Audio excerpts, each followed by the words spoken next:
It's official. The elections are over and our leadership for the next 4 years is decided.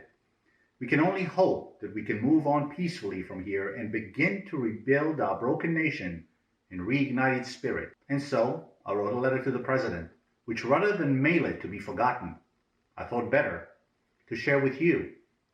Greetings. My name is Joseph Yagar. Welcome to another Life in Perspective broadcast.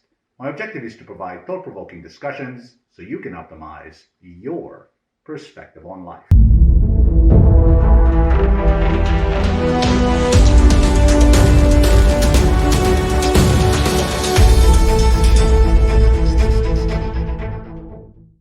Mr. President, congratulations and welcome to the People's House.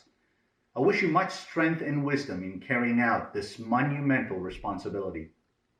The President of the United States is often referred to as the most powerful man in the world. Since you made it to the pinnacle of political hierarchy, your power comes with great responsibility. However, let me remind you that the power was bestowed by the people and your responsibility is to them. You take your oath with your hand on the Bible.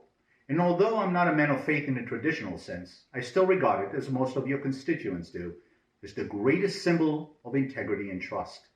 And since politics has rarely been an ambassador of these noble and fundamental attributes, I hope you choose to begin a new tradition. You will swear to preserve, protect, and defend the Constitution of the United States, which I, and almost every American born an immigrant who loves this country, will fight to preserve, protect, and defend as a matter of course. For us, it's non-negotiable, and I hope you will honor your oath as its now chosen guardian. 2020 was the most difficult year in decades, a perfect storm of sorts. And although that year is over, our struggle to reboot as a thriving and united society worldwide is only beginning. I believe that a society reflects its leadership, whether at the most local level or the pinnacle of your office. I need not tell you that your current term is beginning with a society in grave need of repair.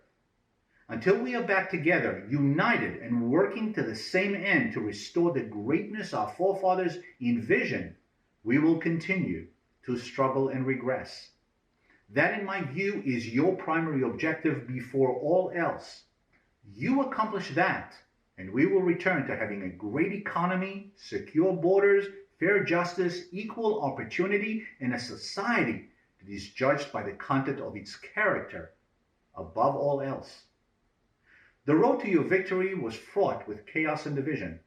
In my 33 years in this country, I have not experienced so much hate and fear, much of which, in my opinion, was planned and executed with precision.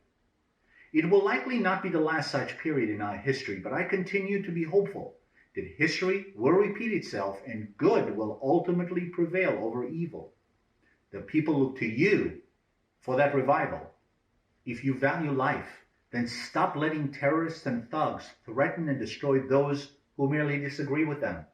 If you value liberty, then none of us should be afraid to speak our mind for fear of retribution, censorship, and entitlement. And if you value the pursuit of happiness, then every single one of us should have the equal opportunity to do so through natural selection rather than filling a quota based on classification and labels. Stand for the republic we are meant to be, a free people with liberty and justice for all. Anything less will be a dishonor to the sacrifice our forefathers and all those who fought and died for this here privilege. The time has come to restore us to the land of opportunity, the land that cherishes its history yet embraces progress, the land that denies no one the freedoms and inalienable rights guaranteed to us by the Constitution you swore to protect, and the land that shines the light of liberty and possibility to those who reach its shores in all humility.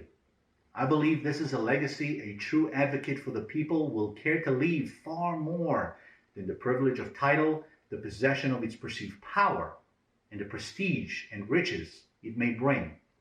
Although these may grant you a page in history, they will not grant you immortality. I'll end by sharing a precious lesson I learned as a child, that I should leave every place I enter better than I found it. The world and my life are no different. What kind of world will you leave? Bless you and bless these United States.